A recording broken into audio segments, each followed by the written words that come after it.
Reverendas irmãs, meus amados irmãos, a você que nos acompanha pela Rádio Bom Jesus. Nesse 17º domingo, a liturgia deste domingo nos convida a olharmos para o maior mandamento da lei de Deus, que é o amor.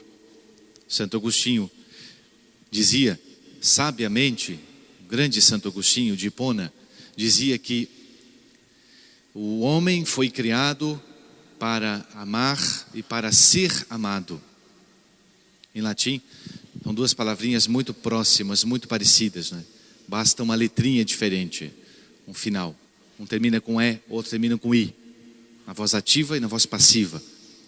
O homem foi criado para amar, amare e amari, para amar e para ser amado, para amar a Deus sobre todas as coisas e para ser amado por Deus.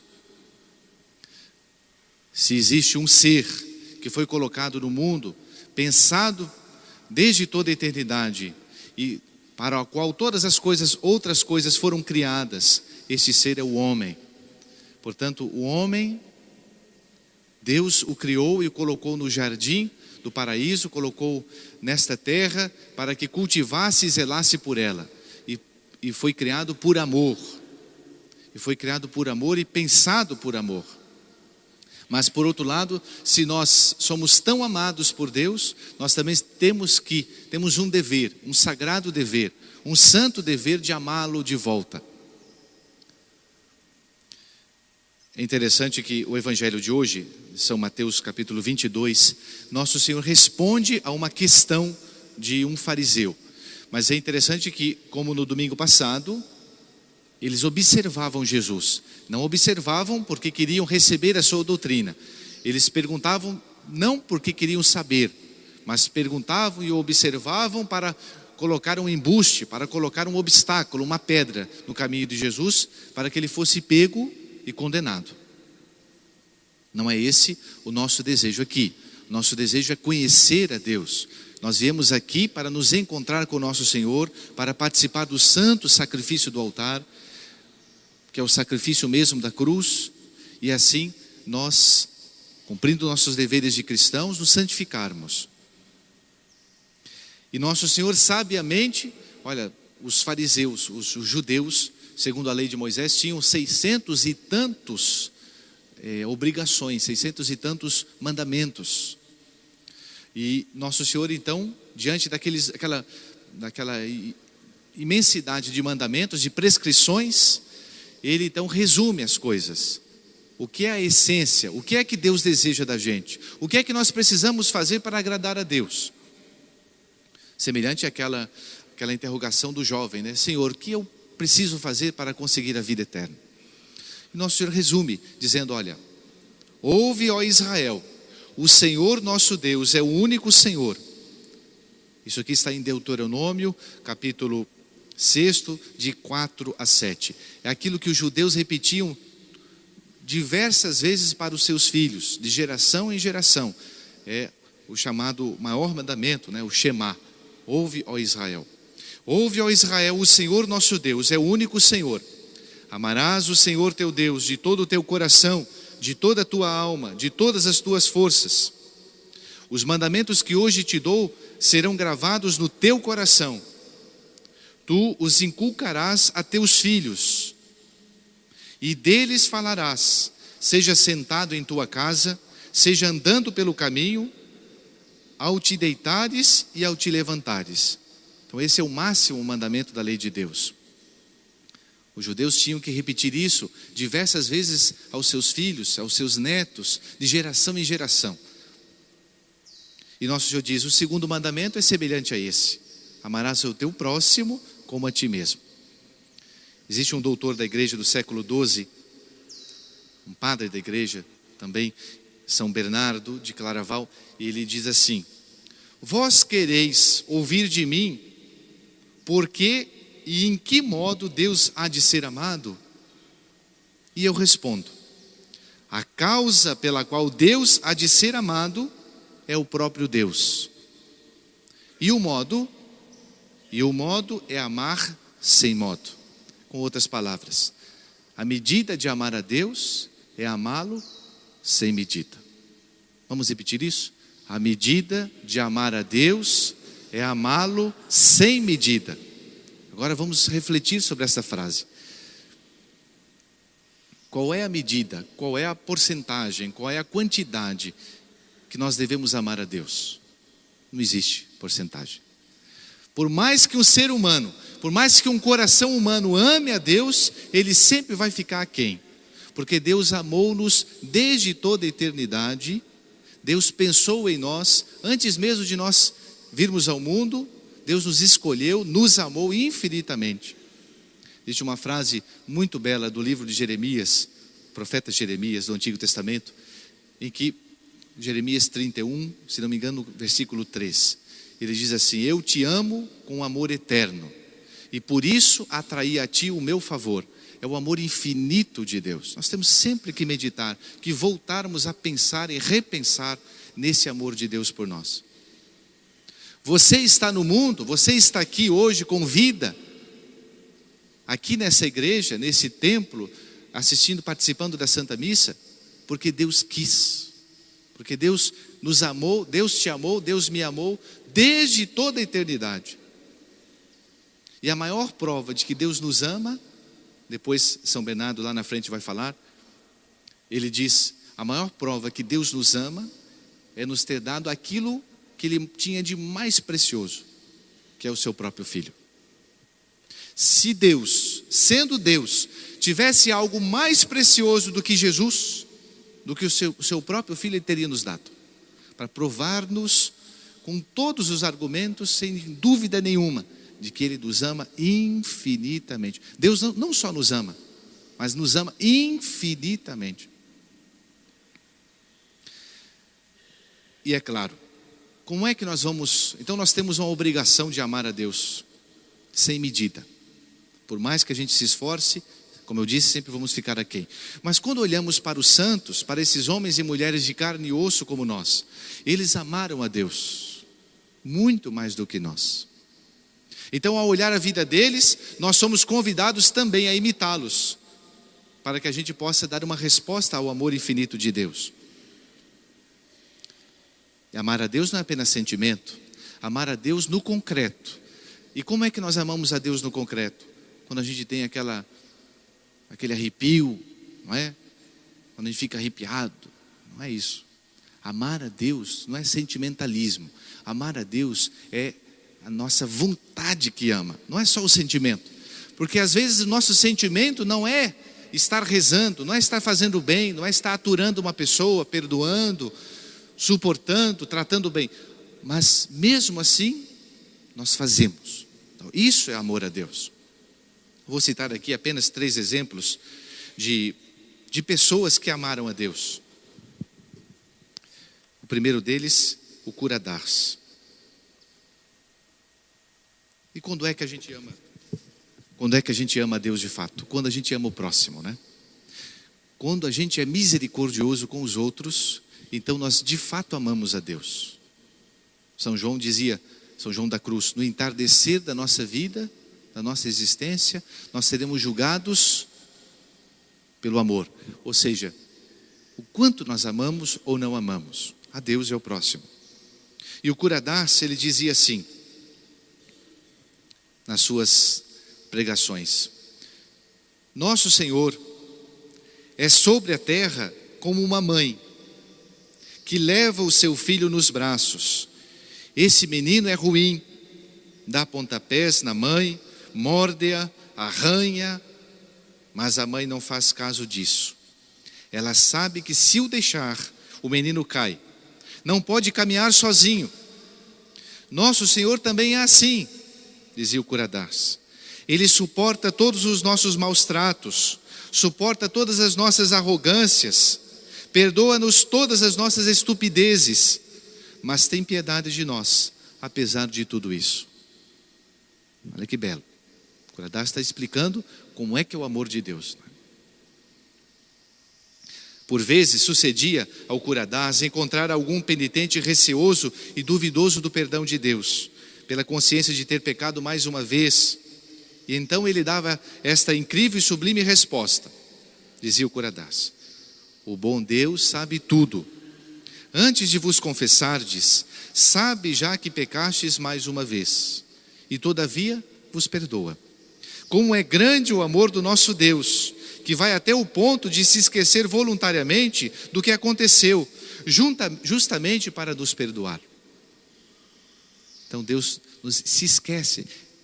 Como é que Deus pode se esquecer de uma coisa? Ele pode se esquecer? Deus pode se esquecer de algo? Sim ou não? Deus é Deus. A gente que se esquece. Não sou danado de fazer isso, né? Fala uma coisa, olha gente, eu vou falar sobre isso, isso e isso. Por exemplo, eu falei aqui que eu vou falar sobre 3 santos, 3 exemplos. Aí daqui a pouco eu faço 1, 2, o terceiro cadê? Sumiu.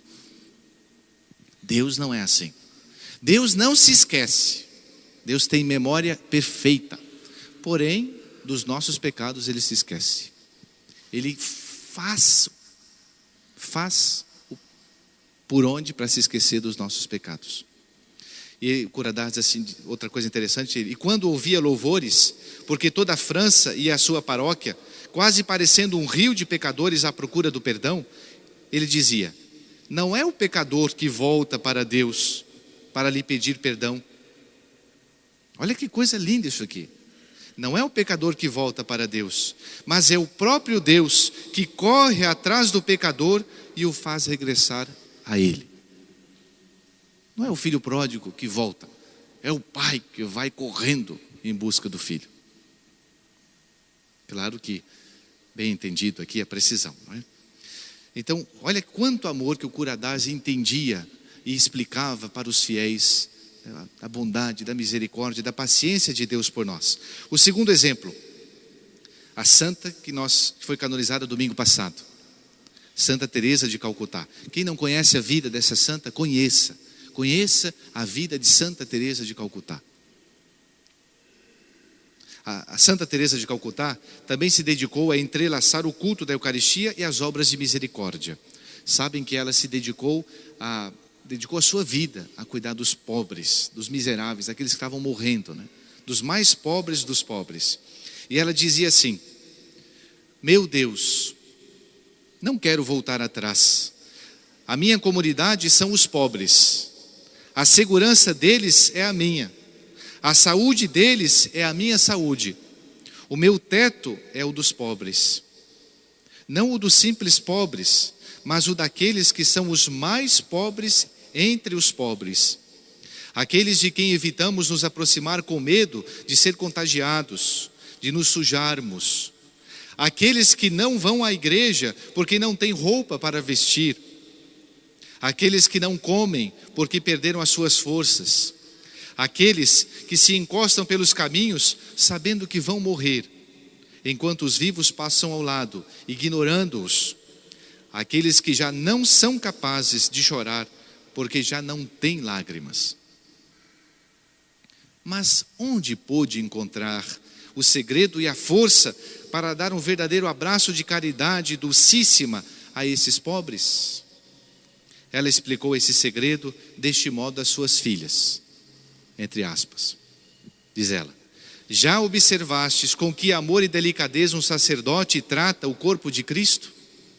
Durante a missa, o padre fica, não sei se notam, antes da consagração o padre fica com os dedos abertos assim, a mão aberta. Depois da consagração, depois que ele toca no corpo santíssimo de Jesus, o padre fica com os dedos polegares juntos. A forma extraordinária é assim. Por respeito aos pequenos fragmentos de Jesus na Eucaristia, para que nada se perca, porque cada fragmentozinho, cada pequenino fragmento tem totalmente a Cristo ali. E a Santa Teresa de Calcutá diz isso. Olha a delicadeza dos sacerdotes. Procurai vós fazer o mesmo na casa dos moribundos, aonde tendes de ir. Ali está Jesus, sob a aparência do sofrimento. E muitas delas contaram nunca terem compreendido tão bem essa expressão eucarística que fala da presença real de Jesus. As irmãs, né? As irmãs da Santa Teresa. Como quando tocavam os membros dolorosos dos doentes.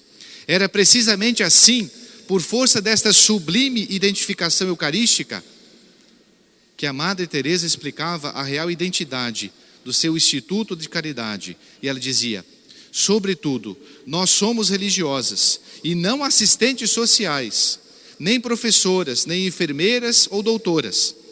A diferença entre nós e os técnicos sociais consiste nisto: eles agem por causa de alguma coisa, nós, pelo contrário, agimos por causa de alguém, com A maiúsculo. Nós servimos Jesus nos pobres.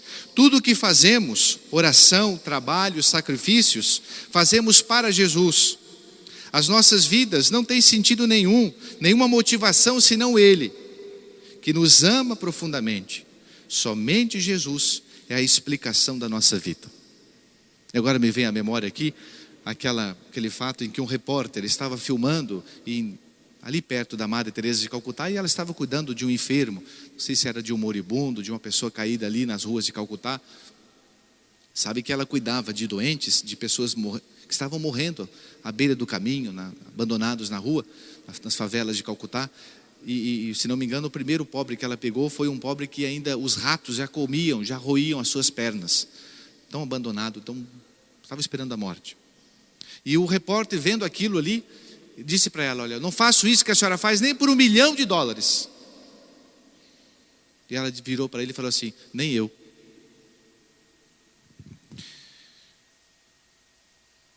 E o último exemplo, São Camilo de Leles.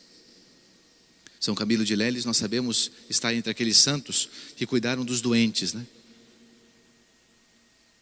Ele é um dos patronos dos hospitais, né? Se não o patrono.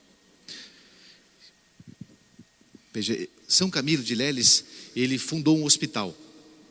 Ele teve uma vida um pouco longe de Deus, depois se converteu, e aí ele foi conduzido a cuidar dos doentes, né? Ele via Jesus nos doentes.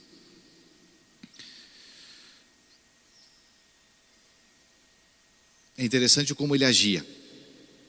São Camilo de Leles não só pretendia o melhor para os seus doentes, o que levou a querer dirigir o hospital inteiro, mas também exigia, em primeiro lugar, de si e dos seus colaboradores, a ternura. Cada doente era recebido pessoalmente por ele. Olha o que esse padre fazia. Ele fundou um hospital lá, cuidava de um hospital, e ele dirigia o hospital inteiro. E ele fazia o seguinte: cada doente era recebido pessoalmente por ele à porta do hospital, com um abraço. Eram-lhe lavados e beijados os pés. São Camilo fazia isso. Depois era despido dos seus farrapos, revestido com roupa limpa, o doente, né? E levado para uma cama bem feita. Camilo queria pessoas que o ajudassem, não por um salário, mas que voluntariamente, por amor de Deus, servisse os doentes com aquele amor com que as mães tratam os próprios filhos enfermos.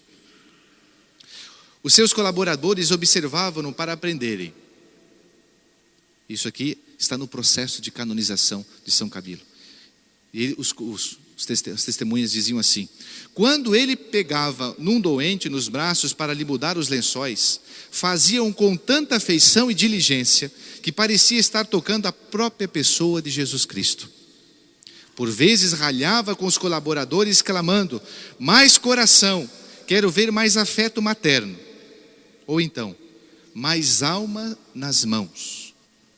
Camilo não temia sujar as mãos nuas com os rostos dos doentes devorados pelo câncer, e depois beijava-os, explicando aos presentes que os pobres enfermos são a pupila e o coração de Deus, e por isso tudo o que se fazia a esses pobrezinhos era a Deus que se fazia. Olha que coisa linda. Então, se a gente quiser se encontrar com Deus, vai no hospital, vai num doente acamado, enfermo, aquele mais repugnante. Uma vez em São Fidélis fui visitar o hospital, a pessoa tinha um câncer no rosto e ali saiu um verme daquela ferida, daquele rosto cancerígeno. Aquele doente ali é Jesus, é a pupila e o coração de Deus, de São Camilo. E o último exemplo, já tem gente cochilando. O último exemplo de São Camilo. Uma testemunha, um biógrafo dele, dizia assim: Numa noite, viram São Camilo, de joelhos, junto de um pobre enfermo, que tinha um tão pestilento e fétido câncer na boca, que não era possível tolerar tanto mau cheiro. E contudo Camilo falava-lhe absolutamente perto dele, respiração com respiração, e dizia-lhe palavras com tanta afeição, que parecia estar enlouquecido de amor por ele, chamando-o especialmente, entre aspas, meu Senhor, alma de minha alma, que posso eu fazer em vosso serviço? Procedia assim, por pensar que ele fosse o seu amado Senhor Jesus Cristo. Fecha aspas. Muitas vezes o vi chorar, dizia, devido à comoção, uma outra pessoa, veemente de que no pobrezinho estivesse Cristo, de tal forma que adorava aquele enfermo como se fosse a pessoa do Senhor. Parece até um exagero isso, né? Mas ele via os santos, minha gente, veio no próximo, naquele que está ali, no outro, né? Nosso Senhor. É por isso que amavam a Deus profundamente. Então, se nós quisermos amar a Deus sobre todas as coisas, vamos nos empenhar, não em ter um amor muito quimérico, muito platônico, muito sentimental a Deus, porque nós não vamos amar a Deus assim, mas vamos amá-lo concretamente, amando o nosso próximo. Propósito e conclusão: amemos aqueles que estão mais próximos, o seu marido, a sua esposa, o seu filho, o seu pai, aquele empregado chato, aquela pessoa incompreensível, aquela pessoa que te pisa nos pés, que te fala mal. Vamos amar esses. Louvado seja nosso Senhor Jesus Cristo.